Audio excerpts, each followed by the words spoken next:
If you grew up in church, what would I say to you if I wasn't afraid of hurting your feelings? I would say, you don't know Jesus all the way yet. Keep getting to know him.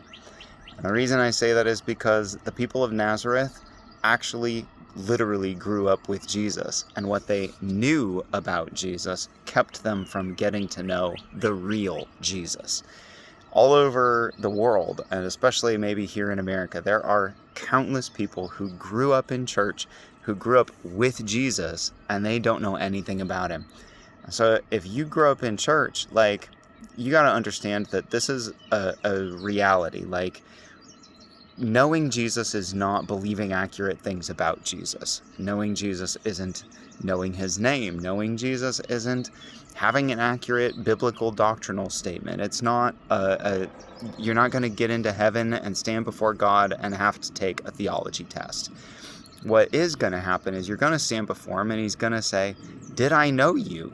Like he says, many will come and they'll say, "We did all these amazing things." But they'll say, "Lord, Lord," and he'll say, "Depart from me, I never knew you." And this was the thing. All these people in Nazareth, they knew Jesus, but what they knew about him was actually keeping them from really knowing him.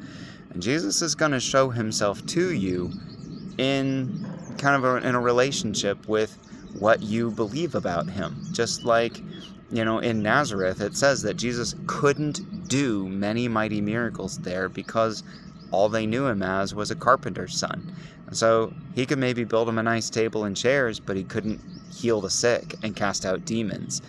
And so where in your life is what you know about God, maybe limiting what God can actually do in your life? That's why you got to keep getting to know him. It doesn't matter if you grew up in church. It doesn't matter if you just came to know him. Keep getting to know him so that you can actually see him move and work in your life as who he really is.